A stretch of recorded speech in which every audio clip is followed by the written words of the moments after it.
Welcome, ladies and gentlemen, thadies and thens to 20,000 Films Under the Sea. Tonight, we got a special review for you. We're reviewing Kie Kwan's newest film, Love Hurts. So, sit back, relax, find someone to cuddle with, and enjoy.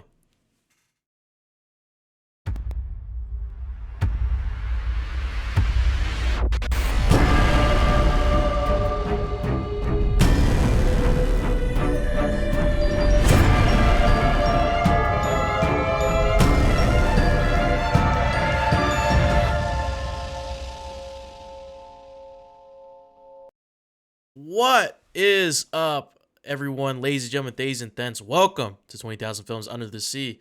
I'm your host, DJ, and I'm joined by two of my friends. Starting with... starting with... Okay. Starting with the man with the many faces. It is Garrick Bartholomew. Yeah. Fucking haven't been live like 2 minutes and just catches strays. That's cool. last time we went live for Shipwreck, I was like two of my bestest friends in the world, and I wanted to switch it up. I know. So we get it down. Do the So we opposite, downgrade. Yeah, That doesn't seem fair. You know. all is fair in man. love and war. Is that what it is? Yeah. All Yeah, right. it is. Okay. But no, I'm having a pretty good free day. So I'm really glad it's Friday. Honestly. Yeah, I'm just the weekend could not have come soon enough, and yet it's still not quite here for me officially. But hey, yeah. we're almost there. Tomorrow, D&D. We have tomorrow's D&D. I do have D&D, but I also have work, which means we have to be timely about D&D.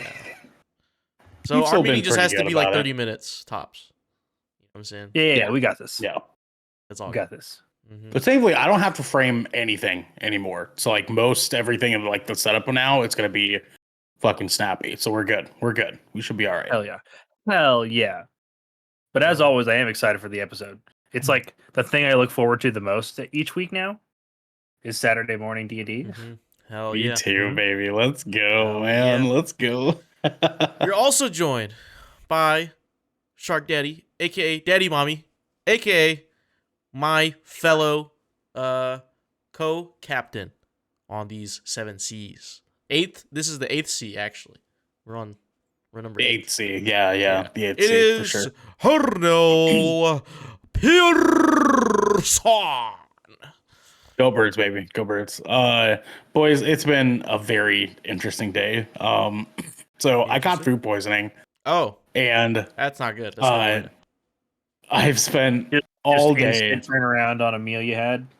So I got to work and felt just fine. I felt fine, and then like 9:10 hit this morning, and I just felt like my stomach start to feel like it was like cramping and like squeezing in on itself, and I was like, oh, that doesn't feel good. That doesn't feel good. And like the pain would like come in waves. It would like come and hit really hard, and then just Good like song by go Trivium. away. Good song by Trivium. Yeah, yeah, rain falls down from the sky.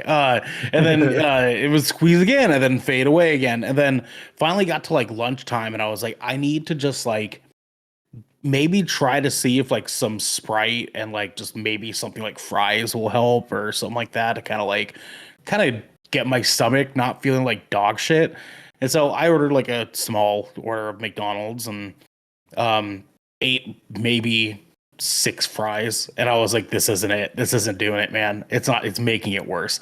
And so like I sat there for the rest of my lunch, like leaned my chair back all the way and just like laid in the darkness while my stomach just fucking churned and Sounds turned and awesome. flipped on me That until finally at the very end of my lunch, I fucking barfed my garbage can. And then from Yeah. that point forward, Did you feel for better the afterwards? for the rest of the day, I continued to barf like every hour. sucks. That sucks. If not more often. And then finally it was about 4:30 and I barfed one more time in my trash can. And now it's all right. Like it feels okay. I feel icky still. Like I feel like my tummy like definitely feels like I puked. But the pain is gone. I'm just hungry now. Have I'm like you drinking really any like fucking any hungry. electrolytes? Anything to get the electrolytes back? Because like I Gatorade. drink a bunch of water, but like Yeah, not in the electrolytes way. No, yeah, I unfortunately you did need to not. because you barfed like 8 times, dude. You I need to know, I refuel. know. My game plan, DJ, was to actually just like go to sleep and just roll the dice before our D&D game tomorrow and just see if I ever even fucking wake up again. You know what I'm Yeah, saying? I don't think I that's do I that don't every think that day. yeah, I don't think that's a smart move. It's just roll a D20 in my sleep, bro. You know what I'm saying? Hmm. No, I'm kidding. I definitely plan on getting some electrolytes in me. I just kind of wanted to sip on some ginger ale for now and Yeah, kind of that's see if yeah. that makes the Sipping last little on bit of gin juice. ickiness go away. But I'm here, boys, and I'm ready to talk about a fucking movie. Let's go. I'm a champion. Yeah, and we hope you're ready to listen to us talk about a movie because this is 20,000 Films Under the Sea, your choice for all the Bang, bang, nerdy bang, pop bang. media news, reviews, and discussions you want each and You, every week. you, If you. you like that, you can head on over to our Discord channel where you can submit questions and topics to the show, get exclusive Mm-hmm, content, and have early access mm-hmm. to episodes before they go live on a podcast and video service near you. You. But if you've emptied your pockets for the latest and greatest in entertainment, that's cool with us. You can watch us record the show live right here at twitch.tv/Good Kraken Show. Just like Oh, I yeah. am. I'm watching it right now. Mm-hmm, mm-hmm. You are? If you have Amazon Prime, you also have Twitch Prime. And we would love for you to give that to us to help keep the lights on and cameras rolling. But you can also support us by going to our YouTube channel, hitting subscribe, or by leaving a review on our podcast channel by searching 20,000 Films Under the Sea. And we'll be there waiting for you. Or now, That's all. we have some director's commentary. Again, we're back for 2025. We're a month in. Listen to our shipwreck show, hot takes, our hottest takes. Good episode. Good episode. Xander came in with blasphemy. Um, Yeah, he does. but he's not He really does. racist. He's not racist, guys. He's not Our racist. listeners, he's not racist. He just has a very blasphemous take. Not racist. And I was just fucking sitting there like I have You have no no horse stake in in this this fucking race. game. Yeah, you have no Yeah, horse. at Yeah. all. Yeah, you were. Just fucking sat there quietly. I was listening and I was like, "Oh, Garrick, Yeah, Garrick's just buddy, has to listen to this. The poor guy is so caught up right now." Mm-hmm. Also, our second episode of our D&D podcast, Songs of the Abyss, is out now. You can listen to it. You can watch it. Go do it. Go support us. We love your support on our D&D stuff.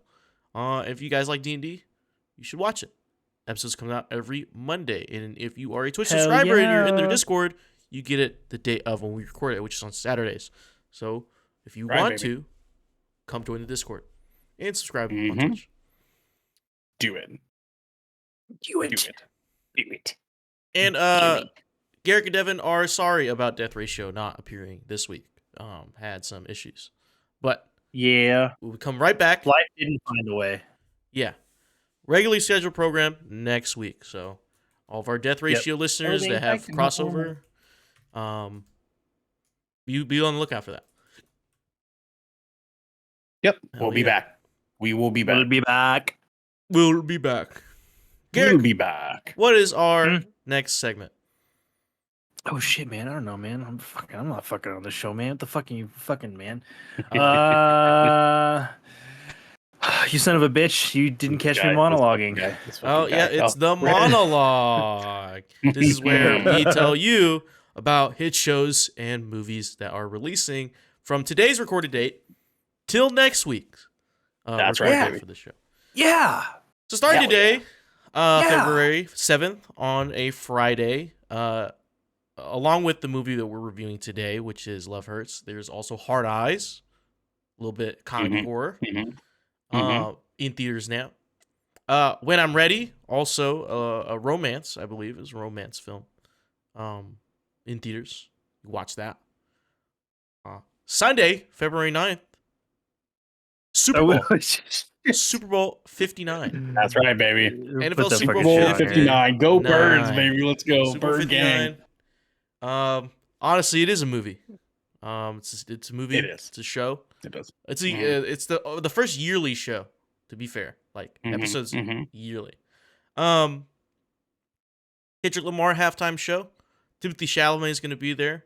A couple others. Let's go. Yep. Good time. Wait, really? Kendrick Lamar? Yeah, they have a He's promo. got halftime show, dude. They have It's a gonna be whole sick, promo. dude. That's wild. It's gonna be sick, dude. It's gonna be There's sick. a Is he just There's gonna a video censor like right half now? his discography? There's a- like there's what's he a- gonna perform? There's a video right now, live, promoting the Super Bowl, where Kendrick is driving around in the Buick Grand National that he features on his latest album, the GNX, and he's taking Timothy Chalamet in a ride down Compton. In Hell the Buick fucking Grand yeah, National. dude. Hell fucking yeah, dude. I can't wait for Drake to cry at the Super Bowl. It's gonna be sick. Dude, yeah, man. I'm gonna have to watch that. I'm gonna watch that halftime show, and I wasn't even planning on watching the Super Bowl. See, so. see, yeah, see. he's If gotta do I didn't that. tell you, you guys wouldn't go watch, right? No, I wouldn't have. I mean, Thanks for I the would update. have. I would have. You know what I'm saying? Yeah, because I'm gonna be your there team is after in the Super Bowl. So I know. I'm just saying. I'm on top of it. on man. I'm Monday, here for it. February 10th, we have The Witcher: Sirens of the Deep on Netflix. Hell yeah, we do. Ooh, let's go. Hell yeah, we do. We also have a documentary coming out, Surviving Black Hawk Down, for you historians, military guys. Wow, people Netflix. died on that movie set. That's crazy. Yeah, something like that. It's shit. On Tom Hanks Wednesday, died? February. Huh? Tom Hanks was dead. not in that movie. Wow, dude. He was not in that Wow, movie. dude. Tom Hanks. Tom Hanks was not in that Sure. fucking That's movie. Saving Private Ryan, you asshat. Get the fuck out of here. You did not just mix up Black Hawk Down and Saving Private No, Ryan. I did it on purpose. Come on. No, you Give didn't. me more No, credit. you didn't. on That That was Give me more recovery. credit. That was Don't you believe a recovery fucking frame. word. Give That me was more recovery credit. frame. You Those are two excuses. very different Excuses. fucking No, movies. It was like- actually, so Black Hawk Down, if you look at that fucking cast list, that cast list is stacked. Okay? it is. That- It's a very like, just like fucking how good Saving cast. Private Ryan was like a stacked cast list for that time, like they're just younger Yeah. actors. Like Black Hawk Down, same thing. Like that's like what's his name that plays Phil on Modern Family? What's his Burrell or some shit? That guy. Oh shit, yeah, dude. I forgot he was in that movie. He's in Actually. Black Hawk Down. Dude, some there's- other people yeah. too. I haven't seen Good this movie. in a really long Good time. movie. Yeah. Can't believe Tom Hanks dies in it. Wednesday, Shut up. February 12th, Harlem Ice documentary on Disney Plus. Ice skating. Harlem Ice. Is that Yeah, the what's ice that? skating one? Yeah. It's It about ice is. skating. Oh yeah, they were talking about this for Is a it, little is bit. it a Black History Month thing? I believe so. I mean, Uh, anything dealing with Harlem is Black History, so I'm guessing. I didn't That's look- well, I mean, that was my that's why I was asking. Like, yeah, is I think is it like looks- like it's a a like an athlete's ice story? figure skating biography about Oh, okay. black women That's what ice I was- skaters. That's what I was looking for. I was just like, Mhm. well, what does this documentary cover? Exactly. Thursday, February 13th, we have La Dolce Via on Netflix. I don't know what it's Dolce about. Via. It's like this guy goes to Italy, or he's like here to save someone. I don't know. I have no clue. I didn't look. I just saw it was releasing on Netflix. So there was a guy and there was hot Italian women, and that's Yeah, what that's happened. it. Yeah, The Gorge the guy. coming out also in theaters. That's Anya Taylor-Joy featuring that movie. The Gorge. Oh yeah, that's right. I forgot about that movie. Isn't it like a horror movie? I think so. No, it's like a No, spy something movie. else. Oh, Spy. Oh, okay. Yeah, Well, no, thinking wait. of- Actually, I think it is a horror movie. I'm looking it up now. It is. It is a horror movie. It's a horror movie about spies. Hmm. We were both right. We were both right. Action elite- romance. Two elite snipers are assigned a mysterious mission to guard either side of a deep and impenetrable gorge without knowing what actually lies beneath them. It's a horror spy movie. This dude, that's sick. It says it's an action romance. That's tight, dude. Pretty That's sick. tight. Interesting. Also, next Friday on the February 14th, Valentine's Day, or as Devin likes to call it, Deventine's Day, because that is his birthday. Yes, sir. That is. Captain America: Brave New World reaches theaters, which we will be reviewing, spoiler free, for We're you. fucking Hell back yeah. here with another Marvel review, baby. Finally, Jesus Christ. And also Paddington in Peru, which I'm sad we're missing out on. Paddington 2, one of the best movies ever, man. What have you been missing out on? Double feature for me that day, bro. I mean, hey, oh, you know this what I'm is saying, is this dude? your Let's is this your fucking go, man. Barbenheimer? Is this your Let's Barbenheimer? go, This is, Barbenheimer, man, dude. I Barbenheimered it up back last 2 years ago. Shit, was that 2 years I ago? think it was 2 years ago. Oh my god! But I did that too. But I unironically love Paddington, dude. That Dude, shit Paddington is 2 is actually so wholesome. good. It's Yeah. just good. so like the fuck. It heals So- a part so of you when you watch those movies. the combination would be Captain Paddington, Brave New Peru. Yeah. Yeah, sure. Yeah. Or Captain Yeah. Peru, Brave New Paddington. Yeah, yeah. There's I will Captain probably. I don't Peru know if goes I'll double crazy. feature it, but I'll definitely see them both in one weekend. Yeah, for sure. I'll probably see Fair enough. in that weekend. Yeah. So, Ernell, what Yes, is sir. our headlining segment? Oh my good sir, tonight we are getting right into the final cut. Final cut. Shing, whooshing. Ding, ding, ding, ding, ding. So it's the final cut, ladies and gentlemen. We're doing our spoiler-free review of Kia Kwan's new film, Love Hurts. That's right, Love baby. Hurts. Love hurts. Summary or synopsis for this film. A quick summary. A realtor is pulled back into his life he left behind after his former partner in crime resurfaces with an ominous message. With his crime lord brother also on his trail, he must confront his past and the history he never fully buried. This movie released today, February 7th, 2025. It is directed by Jonathan Eusebio. Hopefully, Yes, I'm I saying think that's that correct. Yeah, Eusebio. if I remember correctly. This is his directorial debut. Previously, Mhm. only worked as a stunt coordinator on other films, which I didn't list because there's a lot of them. That's good. I can find out for you. This film was also written by Matthew Murray, Josh Stoddard, and Luke Passmore. Three of those guys. Matthew Murray wrote Cloud Street, Soaring the American West. It's like a little documentary. Josh Stoddard wrote for Warrior. Good And movie. yeah, Good movie. Good show. and Luke Passmore wrote for Teen Wolf at one point. So all you Teen Wolfers out All right, show. All right, show. Xander loves that show. Also, our good man Jonathan Eusebio has worked on a lot of shit. He worked on The Fall Guy most recently, Violent Mhm. Night, Obi-Wan Kenobi, The Matrix Resurrections, John Wick, Chapter 3 specifically, Deadpool 2, Black Panther, The Fate of the Furious, the Power Rangers movie, Doctor 2017? Strange. Well, yeah, 2017. John Wick Chapter 2. The Last Witch Hunter. We don't need to talk about that. The I like that Hitman movie. It's bad, but I like it. You know what I'm saying? It's real bad. I get you. The 2014 TMNT movie. He barely did stunt coordination. Was that one of the Michael Bay ones? Yes, it was. Yeah. He also did the fight coordination for the fight scene in Anchorman 2. Hey, that's Okay, pretty, that fight scene was actually fucking gas. It's so good, dude. Yeah, It's so good. this guy has a resume. So he's pretty deep, qualified brother. He's as deep. a stunt coordinator. Making his directorial debut with Love Hurts. His music by Dominic Lewis, who did the music for The Fall Guy, Violent Night, Bullet Train, DuckTales, and Goosebumps 2, Haunted Halloween.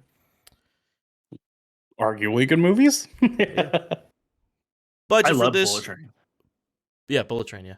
Budget for this film is $18 million. Mhm, 18 mhm. millions. And current box office, as I wrote this show notes, was 850,000 today, So, you know, I think they'll hit 18 mil. That's pretty small budget, all things considered. So yeah, very That is small a budget. smaller budget for a film, yeah. It wasn't as small as the creator. No, I think the creator was 12. Like 10, The show was like, 10 or yeah, 12. it was between like 8 and 12. Yeah, it was like real tiny. Yeah, this movie had a runtime of 1 hour and 23 minutes. As we get into good. some funny facts, some fun facts. Mhm. I'll read it off to you. Facts hurt. Yeah. Kie Kwan first started studying martial arts as a child when he trained in Taekwondo to appear in Indiana Jones and the Temple of Doom. He continued to practice into adulthood, utilizing it on screen in Breathing Fire, and then portraying it into a second career as an assistant fight coordinator and action choreographer on such movies as X-Men and The One.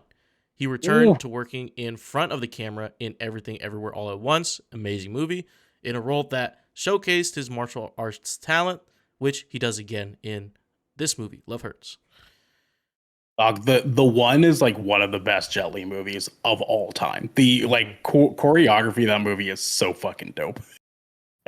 Hell yeah, dude. And also, Kie Kwan reunites with his co-star from The Goonies, Sean Astin, for this film. Kie Kwan also reunites with Oscar winner Ariana DeBose, who presented Kie Kwan with his Oscar at the 2023 Academy Awards. So what a quickie dink. She cried. She cried hard. Cried hard, brother.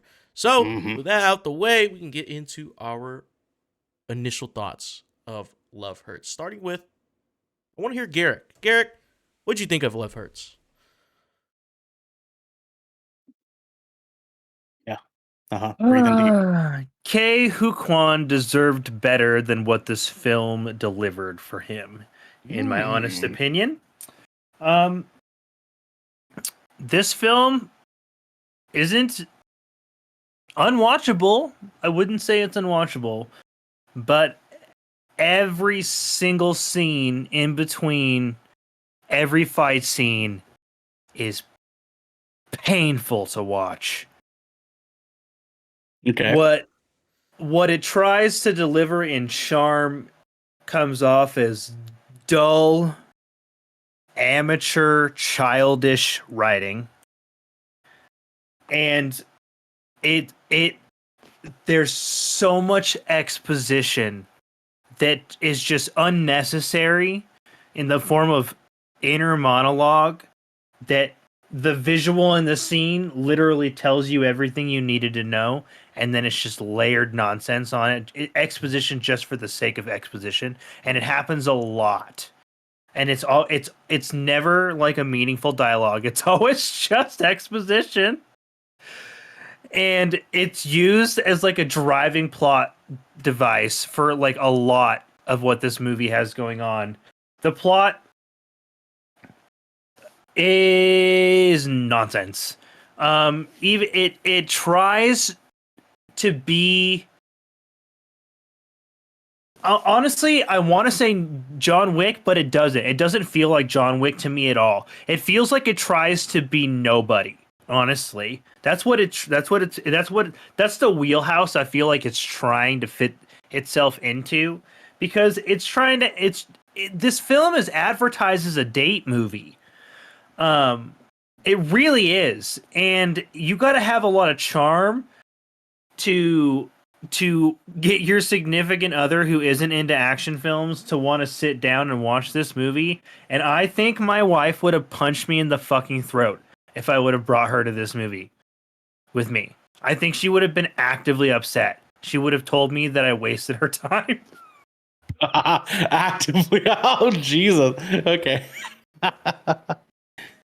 I am so glad that Ke Huy Quan is back in front of the camera. Everything, Everywhere, All at Once was the perfect vehicle for his return.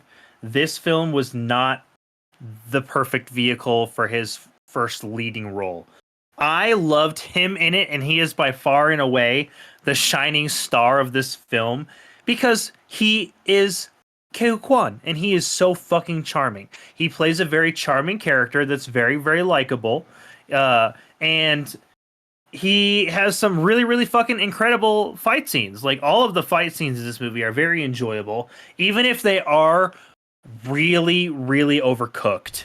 I do feel like they're like they feel over rehearsed and stiff a lot of the time, and I didn't actually know that the director was originally a stunt coordinator, and that puzzle piece kind of falls into place for me now watching that film. I do feel like while they are really enjoyable, if you start to look at them with any sort of critical eye and let that like popcorn flick moment kind of fall away, there's some moments in the film where like, you know, characters are dodging before knife blades are really coming into play, or and like and when you start to look at it with that critical eye, it starts to really fall apart.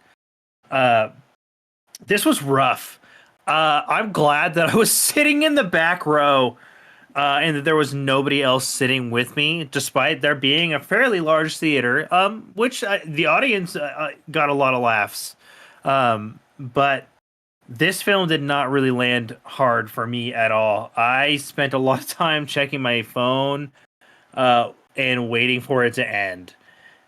I was really disappointed because I wanted it to be at least funnier, have more action than it did.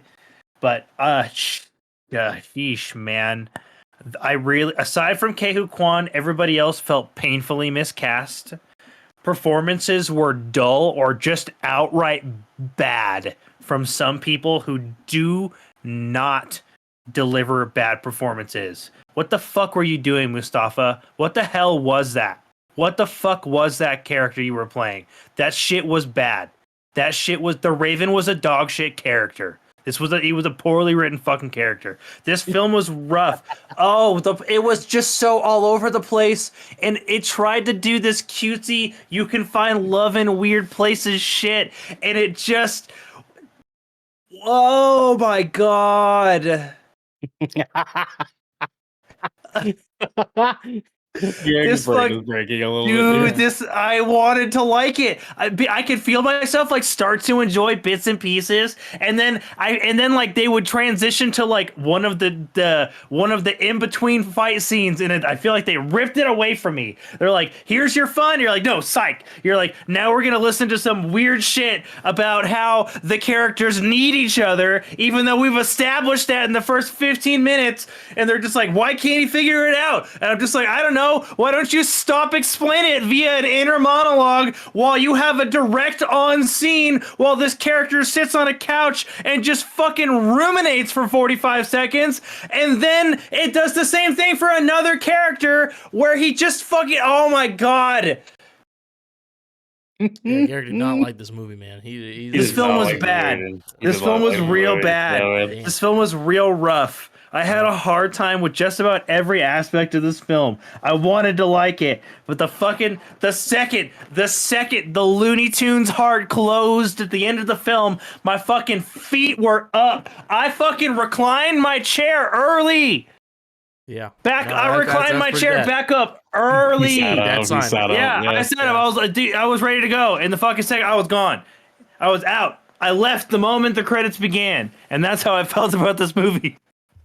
Well, damn. Yeah. No, I feel you. Feel you, brother. Feel you. All right, man. Now, what were your initial thoughts of Love Hurts, man? So I actually almost completely disagree with Garrick. I actually had way more fun with this movie than I think I honestly wanted to. Because like, here's the deal. Everything that Garrick is like reasonably like 100%, you're justified in feeling this way. Everything that he had a problem with, to me, spoke as like a super meta joke. Like the entire movie was just a fucking joke. And I don't mean that in like quite as negative of a way as like Garrick might have felt, but I feel like this movie was more self-aware than like what meets the eye at first. So no, you're acknowledging that you believe that this movie, despite what Garrick thinks, is camp. It's campy. I think I do. Fooled. I think this movie is very camp. It is so campy, it's to a fault. I will say it is campy. It's horrendously campy. Like it didn't land for me at all. Yeah. And it just so happens to be this like level of camp that if you're not like prepared to lose brain cells over it, you're not going to have a good time. And I totally understand like where Garrick's coming from, because like it was a level of camp that I already know Garrick doesn't like. Yeah, well, right? Like, hate this movie. Would hate this movie. Oh my god, Devin would just fucking lose it. He would hate every single. And I love meta shit. I love fourth wall breaking shit, but like, dude, I don't know. It was just it's too much. The movie is self-aware in ways that like Scream is self-aware. And Scream is one of those movies that is like you either fucking hate that type of meta or you love it. And so it's not for me. I totally get it. I totally understand. Now, granted, even though I had a good time, I'm also very much aware of the fact that this movie had some fucking issues. Like, Ke Huy Quan and Ariana DeBose have zero chemistry. Zero. None. Like he's like bagel, dude. No. Bagel. Yeah, zero. Like he was like, I loved her, and I'm just like, I don't believe that. I don't believe she loves you. Like, I don't believe that you two have any feelings towards each other at all, dude. Like, they don't even physically look like they have chemistry. The kiss at the end was also like, okay.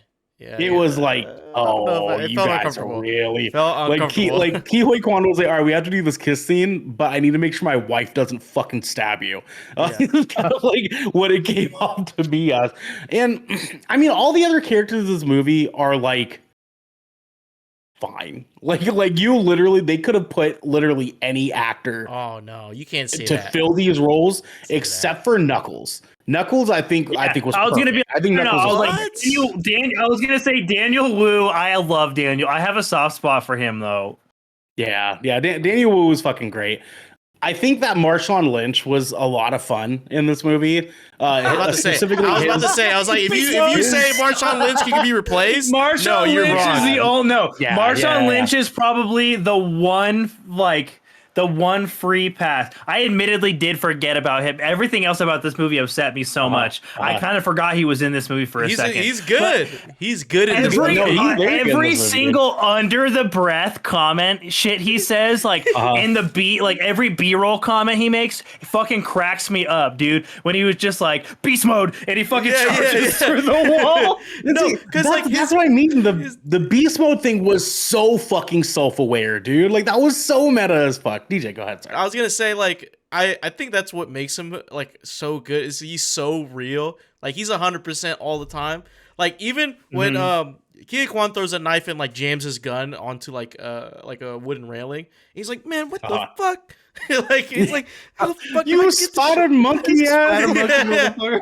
No, and you know what's funny? When Ke Huy Quan started jumping the fences, I was like, dude, please, Marshawn, say something about like monkey, you monkey ass. Like, please say it. Please say it. Please say it. And then he's like, this spotted monkey ass. Like, I was like, yes.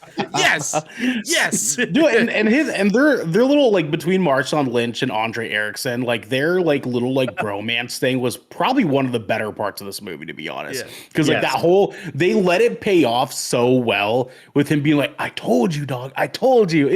It was fucking brilliant how they handled that. You gotta go kill some people. It's for work. It's for work. I think that Garrick is fucking crazy for not liking Mustafa Shakir's role in this movie. I thought that the little romance thing they did there was so fucking good, dude. I was just like this shit's so unnecessary. It was one of my favorite parts of this movie, dude, because like I didn't see it coming. So like when they meet, I was like, oh shit, like this is gonna turn into something where like she's gonna have to try to like chill him out, and like this is gonna happen a mile away. I saw this shit a mile away, dude. Crazy, brother. It took me her reading the diary entry over the phone, and I was like, what? Are they doing that? Are they doing that right now? And then he got up, and I was like, "Oh fuck, they're doing it right now, dude!" and I believed their chemistry more than I believed Ke Huy Quan and Ariana's, dude. That's real. Yes, I'll give you that. I'm just saying too. The Raven, Mustafa's character in this movie, was dope as fuck. In the action was scenes, he's fucking dope badass. Actually, as he's actually all a fucking fuck, badass. dude. Like, I don't Just care, trench man. coat, like trench coat full of knives, no, dude. Those Just fucking the feathers were so fucking Dude, stupid. every single fucking knife was a feather. I Was will the say, dopest shit, no, man. the feathers were dumb as shit. But I will say the fucking the goddamn boot blade that was boot fucking blade sick. is fucking That was hard, dope, dude. That shit was It was going dope, hard. brother. I'm telling you, dude. I don't know, man. I totally understand Garrick's grievances. I think I was way more prepared to lose brain cells through this movie. I went in with zero expectations, and I don't know. I don't know what the fuck I was expecting, but it wasn't what I got, I guess. I don't know, man. Yeah, and that's okay. That's okay. I totally get it. I had a fairly good time. Like I said, it does have some issues. I think that like there's a lot of just like character moments that are so just they was literally just for them to like throw people in to like keep the story going. They just kept having this dumbass conversation and this thing happened. But every single time that something like that would happen, they would make up for it with either a really dope scene or a really fucking funny scene. Because if I could spend the rest of my life having Daniel Wu drinking another boba tea for no reason, dude, for no fucking reason. I don't know why. But I could not see Xander the whole movie. Dude, Daniel Wu is old man Xander. Like straight fucking up, dude. Straight the boba tea and everything. Chinese, but I was just like, y'all look awfully alike. Dude, it was crazy, man. It was crazy. I don't know. I really liked the humor that they handled in this. I think the jokes did land. The jokes were very, very clever. And like when the jokes weren't trying to be jokes, I was like, you know what I mean? Like that was most of like what I did throughout this movie was like, oh, this guy, and I'm like nudging Marilyn like these fucking idiots, you know what I'm saying? And like there was just so many moments like that like made this a decent time for me. But Garrick is also right too. There's a lot of direct exposition that is just like they do it to like you can kind of tell that they do it in a way to try to like bring like a comedic element to the dialogue, but they should have done it in a different way. Like we don't need the exposition to be funny. We need what's in between the exposition to be funny. So like the whole like backstory getting brought up multiple fucking times. Hilarious. You bring it up the exact same way every single fucking time. Not hilarious, right? I think that they overstayed their welcome with a few different tidbits. I think there's a couple characters in here that I think were just like absolutely not fucking necessary. Cam Gigantin, I think is how you pronounce his name. The fucking bad guy from the first Twilight movie. He's in this fucking movie. And yeah, that's the bad guy from the first Twilight movie. Okay, dude. Dude, you want to know what I fucking know him from? And this is going to be a weirdly deep cut. know him, I think, from Never Back Down. If I remember correctly. Dude! Yeah. That's how I like to remember it. Because that's how I fucking know that guy. I fucking love it. Dude, he looks so hot in that movie. He's so fucking hot in that movie, dude. But he aged, brother. He's old in this now, dude. And he got a little fuller in the face. Yeah, man. He's an old fucking guy now. But his character, dog shit. He did not need to be in this fucking movie. Plot device. Rhys Darby didn't need to be in this fucking movie. What the fuck was he doing in this fucking movie? Sean Astin absolutely had no business being in this fucking movie. Why did they have him in this? You know what I'm saying? Like, but everybody else, cool. I'm cool with them. It was those key characters. I was like, like, you know, you guys really could have just thrown in fucking anybody for you, and it still would have made sense. Like, there was no point in having that actor playing that role, you know? And Jesus Christ, Rhys Darby's fake ass teeth he was wearing were fucking killing me. Yeah, we'll say that. Yeah, the dentures. Yeah, you could tell, and I think they were meaning for you to be able to tell. But no, Jesus Christ, they said those were his crown caps. They specifically mentioned those were caps. No, for sure, yeah, but like you could obviously tell he was wearing some kind of denture. Yeah, and I was like, Is that on purpose? Because like it is very blatantly fake teeth set, and they just like leaned into it. I guess I don't know. It was taking me out of the fucking game for a little bit there. But yeah, I had fun with this movie, man. It was a good time. DJ, what about you? Where are you sitting in this spectrum? Because I need to know. We're on like almost polar extreme opposites here. I need to know where DJ hearing is. you two talk about this, your initial thoughts, makes me feel better about my thoughts about this movie, because I thought I was being a little too harsh, because like I thought, maybe I'm just like not enjoying media, like anything lately. But I love and dislike this movie. Like I feel starting with Garrick, like I will parrot the same things that Garrick said. The writing in between action scenes is actually just cringeworthy. Like it's like I would love this if I was 15. I would love this movie if I was 15. Just like how I said, that's a good way to put it. Yeah, you know what I mean? Like I like remember when I was talking about the Borderlands movie, and how I would, like, if I saw that movie as a kid, I think it would be like the best movie I've ever seen. Right. I feel like I feel that way about the writing in this. It's like, huh? Like I'm not rocking it right now, but like 15-year-old me, 14-year-old me, I would fucking love this film. I would absolutely adore this film. Some of the characters and writing is pretty, like, some of the writing besides like the really cheap ass exposition, is kind of, it's funny. Like, I just love the incorporation of these random ass characters, because this film, I was trying to think about this film. Random. I was trying to think about this film on the spectrum of films that are similar to this.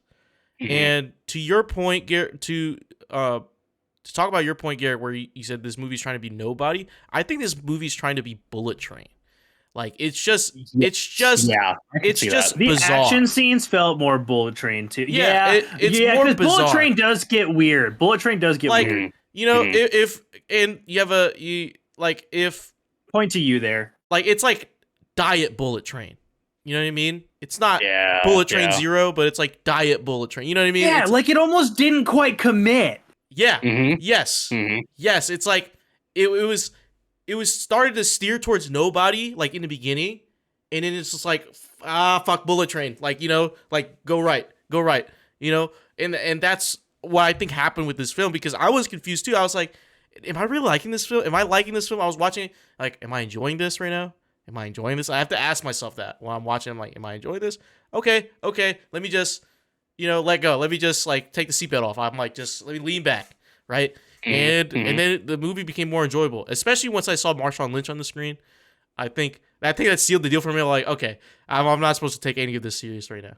Marshawn right here is my cue to be like, Jay's like, just the movie just is gonna go where it's gonna go. I'm just here for the ride. Take this man's teddy bear. No, whenever the other guy, I forgot his name, Otis or something, or what is Otis? it? Otis. Yeah, he's like, she said I was emotionally constipated, and then like Marshawn just like he tried holding a laugh. Like, oh, I fucking guarantee you that was a character break. 100% It was so he really real, laughed. I fucking know that shit, dude. And that's why I was like, okay, let me. And then they had the guy who like one of the twins who does like the fucking HGTV, like fucking like home renovations, as the karate guy. That's right. That's dude. who that is. Yes. Oh my fucking god, dude. Yes. You go high. I go high. You go low. That part was so funny. That shit did not click at all. Oh my god. At first, I didn't see it. At first, I didn't see it until he appeared on screen. I was like, wait a minute. That's that fucking guy. Of course he'd be a real estate agent. And then, because like, remember when that other guy was walking past, and then like he hit him in the side, and then he just turned around like in a karate pose, like, where? Yeah, I'm a black belt. Like, that shit was fucking hilarious. That made me audibly laugh. I was like, ha. Like, that shit made me ha.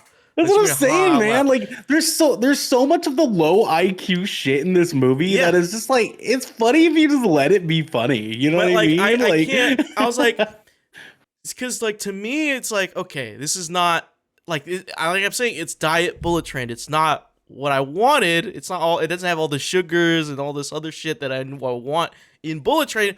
But I guess it has enough. I guess I'll take. I'll take it. I'll take it. Yeah, for sure. You know what I mean? Sure. That's fair. I love the cinematography in this film. The cinematography is really cool and creative.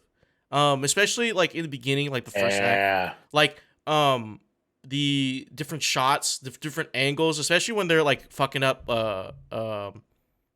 Kia Kwan's character is fucking what's his name? Marvin Gable. Marvin Gable. They're fucking up Marvin's house. Oh yeah.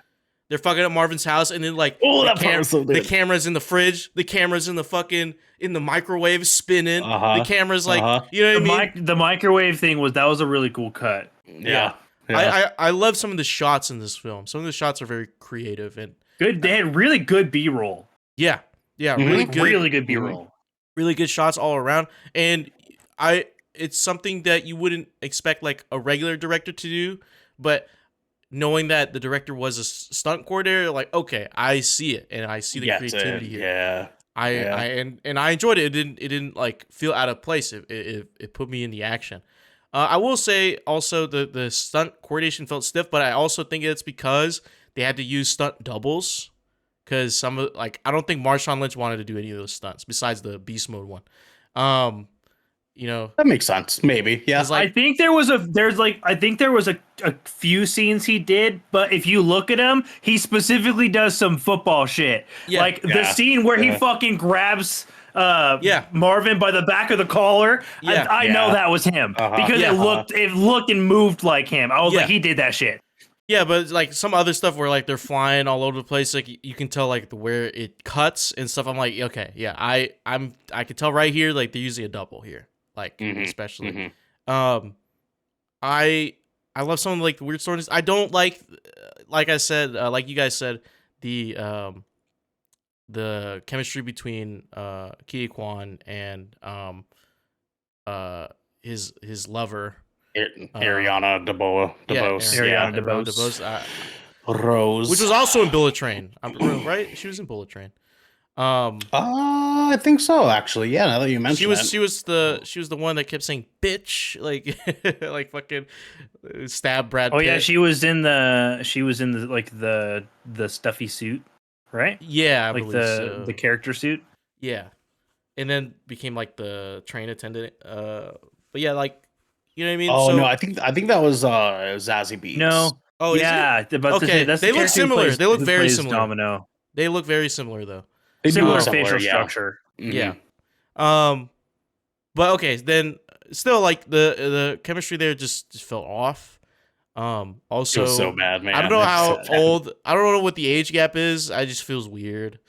Right, dude. You know what I mean? I'm like, I know, like she like I had to remind myself. Okay, they approached her and they agreed to do this. You know what I mean? Like this movie wouldn't be made if if there was any like weird tension. But at the same time, it's like still weird. You know what I mean? I'm like, weird. Yeah, he is 20 years older.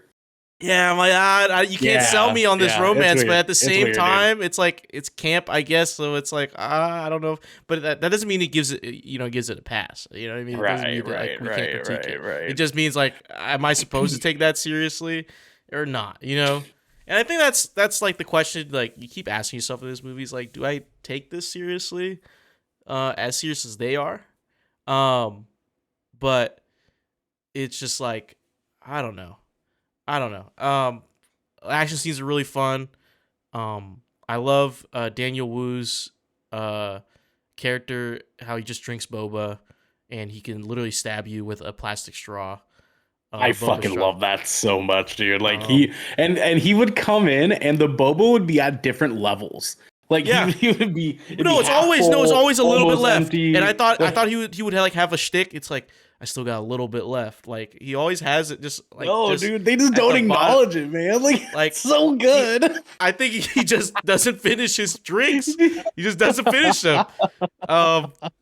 But Yeah, no, yeah, those are my thoughts. I think this movie is this movie is fun. I don't know if I want to say if it's good or bad, but it's fun. It's a fun time. It's a fun time. It's a fun time, that's for sure. So we move on Well, to should we get into ratings yeah. then? Yeah, let's do it. Let's do it. Let's do it. Um, I think I'm gonna start actually. I want to start because You want to start want to out? start Okay. because I was thinking about it the whole time. Like even towards the end of the film, I was like, okay, this is like Bullet Train. Bullet Train for me was like 10 out of 10. Like I don't think That was a like good fucking movie. It was a nine to good 10, fucking movie, dude. right? If this is I think I'd Diet give it Bullet like an 85 Train, or some shit. I will go for like a 7. Like this is 7 territory. Like Okay. Okay. it's some parts of it are good, but like if you're like Garrick, you won't get over that like really stupid writing and like stupid exposition shit, and like narration and weird chemistry, and you just won't get over it. Like I for the whole film, I'm like, do I like this? Do I like this? Do I like this? I think I asked myself, do I really enjoy this movie? But I didn't look at my phone once. I was still like intrigued and interested until like the credits rolled, and I was like, okay, like I think I settled for a 7. Or no, where do you rate this film? And should people go see it? Should people go see it? No, I don't think that you gain anything seeing this in theaters, and I don't think you lose anything waiting to see this when it comes out. I agree with that. Even though I had fun, I just don't think it. I can't justify this movie being a $25 purchase. You know what I mean? Like with like the ticket, the food included, like everything, all the amenities that come in with a theater. See it on a $5 movie night. $5 movie night. Yeah, see it on $5 movie night. Wait until it comes out to stream. Like sit at home and eat some popcorn and have some dinner with it, and then have a good fucking time. Then I don't think that you need to be clamoring to the theaters to get this experience right away. Let me see. I think I'm also going to give it a 7. Okay. A 7 feels right. Yeah. For how much I actually enjoyed it versus how much of it I am like fully aware was a flaw in this movie. Cause I think a 7 feels right for me. I'll do a 7. All right. Garrick, what do you rate this film, and should people go see it? With this being marketed and advertised as like a Valentine's Day and like a date film, that's a real rough sell, I think. Especially given some of the other movies that are going to be coming out in along the same line. Tough compete. I absolutely love Kehu Kwan. Again, I'm so fucking glad he's back in front of the camera and he's doing acting. I just don't feel like this did him justice as a leading vehicle for him, and it could have been so much better. Him and Marshawn Lynch are by far and away the most entertaining pieces of the entire film. But there's just so much to dislike amongst the gems of funny and high octane, fast pace, and good, if not a little overcooked, fight scenes. So yeah, if you really want to see it, catch it on a streaming service. 5 out of 10. Yeah. Okay. Oof. That brings us to, I believe, a 6. It's gonna be because we'll have to. Well, it's 6.5 because we round up. 6.5. Yep. 6.5, sir. So collectively, good Kraken. I'm fine with that. 20,000 Films rates Love Hurts a 6.5 out of 10, and you should wait for streaming services to watch this film. Yes, sir. Or if you're, yes, sir. If you got on discount, go see it. Then, but I can't find a segue. So this has been 20,000 Films Under the Sea, your choice for all the nerdy pop media news, reviews, and discussions you wanted each and every week. If you like what you heard, you can head over to our Discord channel where you can submit questions and topics to the show, get exclusive content, and have early access to episodes before they go live on a podcast and video service near you.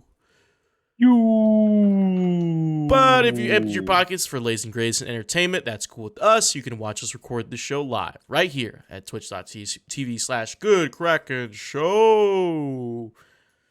You can also support us by going to our YouTube channel, hitting subscribe, or by leaving a review on our podcast channel by searching 20,000 Films Under the Sea, and we'll be here waiting for you. But until next time, love hurts. This little 4-foot nothing ass spider monkey ninja got hot.